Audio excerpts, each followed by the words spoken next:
Donald Trump and his allies are doing everything they can think of to prove special counsel Jack Smith right. Just 3 weeks after Smith came on this program to say that we are facing an attack on the rule of law unlike anything he has seen in his lifetime, comes news of a criminal referral from the Republican chair of the House Judiciary Committee. That would be Congressman Jim Jordan. He's accusing Jack Smith of lying to Congress when he testified about obtaining the phone records of 44 members of Congress who were talking to Donald Trump and his team about efforts to overturn the 2020 election. In his referral, Jim Jordan claims that Smith lied when he said he did not seek search warrants for the contents of any text messages. It is a claim that falls apart almost immediately from Republicans. Our colleague Ken Dilanian explains it.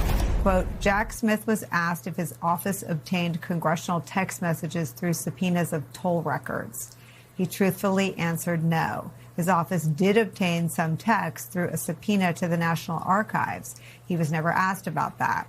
Republicans say that means he knowingly lied under oath. But the actual facts are always besides the point in what is a search for anything to harass the person who represented more than anyone else a threat to Donald Trump's very liberty. In a letter to Jim Jordan, attorneys for Jack Smith say that the criminal referral is spurious, and they write this, quote, Mr. Smith agreed to testify before the House Judiciary Committee, fully cognizant of the risk that President Trump's Justice Department would try to find something in his testimony to serve as a basis for a criminal charge. This risk existed not because Mr. Smith would make a false statement, but because Trump has repeatedly ordered that Mr. Smith be prosecuted and jailed. That is not the rule of law. Jack Smith himself has said that he expects to be prosecuted despite doing everything right, and that his work as an independent, nonpartisan special counsel would be unthinkable under this current administration. Take a listen to what he said on this program. He said he would indict you, yes. I'll tell you, Nicole, I honestly do not spend a lot of time thinking about the things he says about me and his threats about me. I've seen a number of cases. James Comey, Letitia James, Jerome Powell, right? There's not criminality here. Seashells. So the only reasonable explanation is the president has it out for these people, and he has people who are his former personal lawyers who are going to do what he says, regardless of the facts or the law. Again, just to juxtapose it, I didn't have people on my team resigning because they refused to go along with a scheme to go after somebody. That was not what happened. You see that in all of these cases. And just, again, imagine, if you would, I was appointed from outside the government, no political allegiance to anybody. And they were comfortable with Jack, wherever you think the facts and law dictate, that's what we'll do. And that's what'll happen. Can you imagine that happening now if there was an allegation of corruption in this administration, them saying, let's appoint an outside independent person to make a call on this? I think we know it would never happen. And I think that's a real easy way to differentiate following process, following the facts, having independence.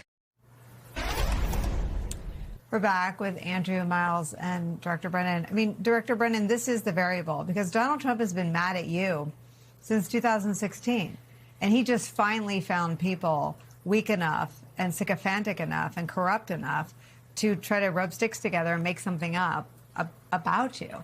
The variable actually isn't Donald Trump. He's wanted to investigate and prosecute Jim Comey since 2017. The first New York Times story reported, I think, with a headline, Trump wants to prosecute Clinton, Comey, and there was somebody else. Maybe it was you.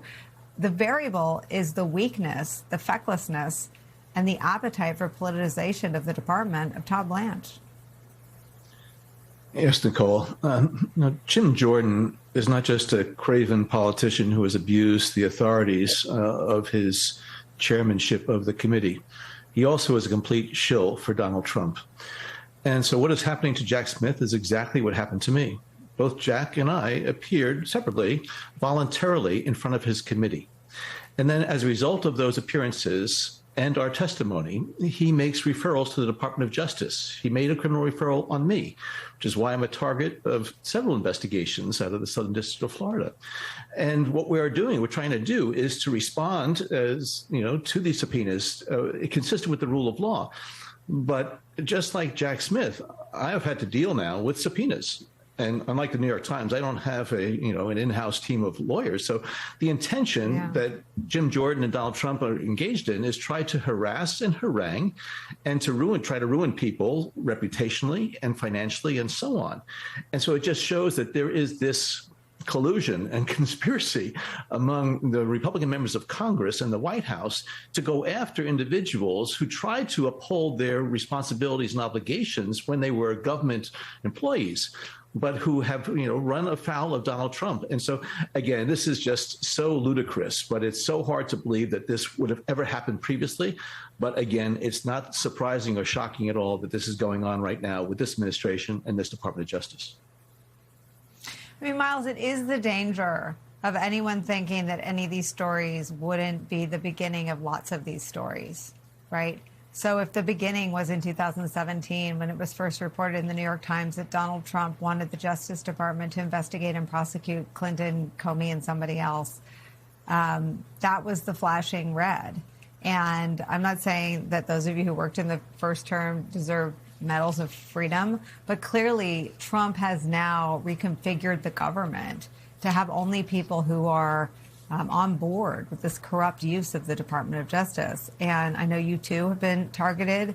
I wonder if you can speak about what Jack Smith spoke about after that answer when he said, when I went to hire a law firm, the law firm was then targeted with political attacks from the administration and executive orders seeking to destroy their ability to retain and attract clients. What is sort of the whole of a pro-democracy response look like from the individual to the private sector and beyond?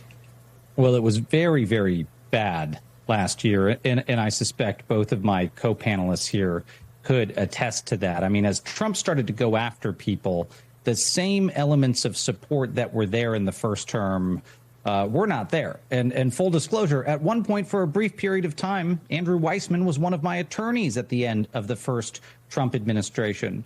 But firms like the one he previously worked for and a lot of others were much more hesitant to take on these types of cases at the start of this second Trump administration.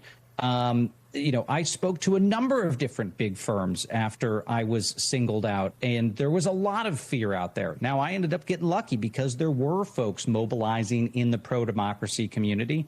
And I now have literally the best legal team in America. That, I think, is the good news now, as this year there are a lot of efforts underway to sort of crowdfund and support people who get targeted, but still a lot of gaps. There are a lot of people who are afraid.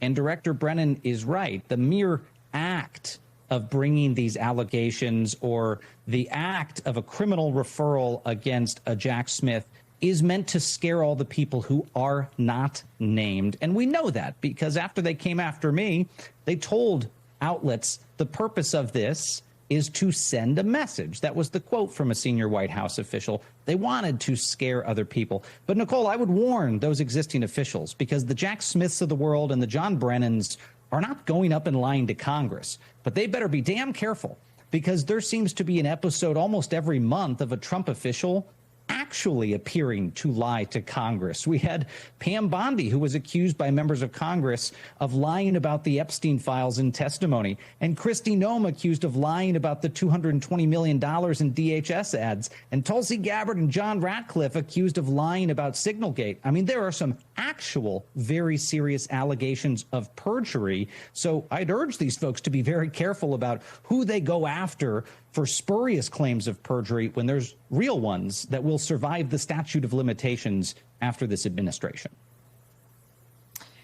Andrew Weissman, my sense is that Jack Smith isn't worried about himself in this, but as Miles and Director Brennan have suggested, worried about the people who work for him, worried about efforts to harass and investigate and prosecute members of his team.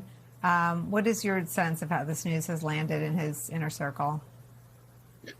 Well, he said that to you, Nicole, and that is the kind of person he is. I want to maybe just drill down for a moment and read to the audience what the line is that Jim Jordan says is allegedly false, because I think it reveals just how craven, to use Director Brennan's reference to Jim Jordan, Here's the quote. Did you seek a search warrant for the content of any text messages from members, that's members of Congress? And then Jack says, from members? Yes. And he says, no, I don't recall that. I didn't do that. It was just toll records. So the facts are that Jack Smith did not seek a search warrant for the content of any text messages from members. He was never asked about whether he got the content of any text messages from some other source or whether he got it through something other than a search warrant. That just was never asked. There is literally no false statement here, even if you look at Jim Jordan's own letter.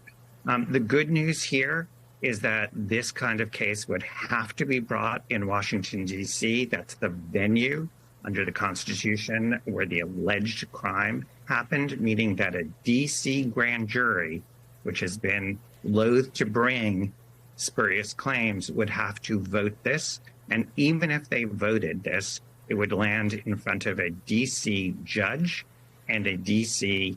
trial jury. So that's all of that is ways to have sort of some checks on what the Department of Justice is doing. Now, it'll be very, very hard for them to do what they're trying to do with Director Brennan, which is to try and get this to a favorable venue, i.e. Judge Cannon.